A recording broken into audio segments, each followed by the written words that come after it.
Baiklah, saya akan membahas tentang mind map akuntabilitas dan nasionalisme. Sebelumnya, perkenalkan, nama saya Regina Natalia Simamora SPD. Saya merupakan peserta Latsar CPNS tahun 2021, angkatan 26, kelompok 1, dan pengampu materinya adalah Dr. Dumasari Harahap, SH, MSI. Topik yang pertama, akuntabilitas. Ada 4 subtopik yang dibahas. Pertama, konsep akuntabilitas. Yang kedua, mekanisme akuntabilitas. Ketiga, akuntabilitas dalam konteks. Dan yang keempat, menjadi PNS yang akuntabel. Pertama, kita bahas tentang konsep akuntabilitas. Akuntabilitas merupakan kewajiban setiap individu, kelompok, atau institusi untuk memenuhi tanggung jawab yang menjadi amanahnya. Akuntabilitas publik memiliki 3 fungsi, dapat dilihat dalam slide. Lalu tingkatan akuntabilitas ada 5, yaitu personal, individu, kelompok, organisasi, dan stakeholder.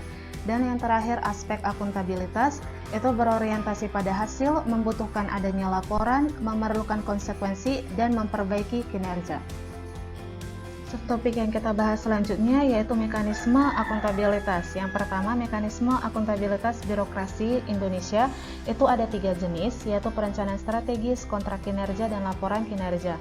Lalu dimensi akuntabilitas itu bisa dilihat dalam slide, ada 4 dimensi akuntabilitas. Lalu yang ketiga, menciptakan lingkungan kerja yang akuntabel dengan memperhatikan 9 aspek-aspek yang dapat dibaca dalam slide. Lalu framework akuntabilitas itu yang pertama menentukan tujuan dan tanggung jawab, yang kedua merencanakan apa yang akan dilakukan, yang ketiga melakukan implementasi, yang keempat memberikan laporan, dan yang kelima memberikan evaluasi dan masukan perbaikan. Lalu pembahasan selanjutnya yaitu akuntabilitas dalam konteks.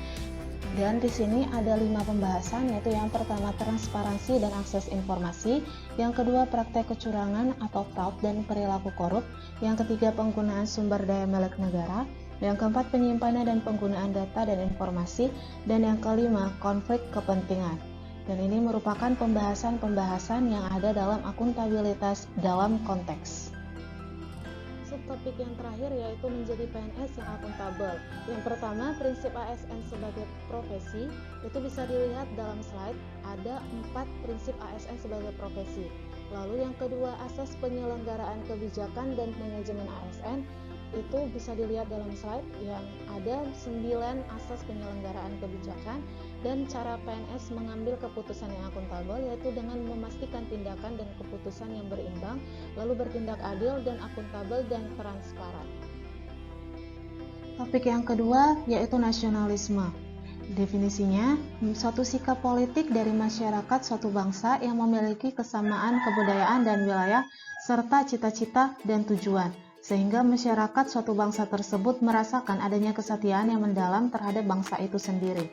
Nilai-nilai Pancasila dilihat dari kelima Pancasila, yaitu yang pertama sila pertama, kebebasan beragama, sila kedua tidak membeda-bedakan manusia, sila yang ketiga siap sedia menjaga kesatuan, sila keempat tidak mau menang sendiri, dan sila kelima tidak mementingkan diri sendiri. Prinsip-prinsip nasionalisme ada 4 prinsip, yaitu 1. Hasrat untuk mencapai kesatuan, yang kedua hasrat mencapai kemerdekaan, yang ketiga hasrat mencapai keaslian, dan yang keempat hasrat mencapai kehormatan bangsa. Fungsi ASN ada 3, yang pertama sebagai pembuat dan pelaksana kebijakan publik, lalu yang kedua sebagai pelayan publik, dan yang ketiga sebagai perekat dan pemersatu bangsa. Demikian penjelasan saya, atas perhatiannya saya ucapkan terima kasih.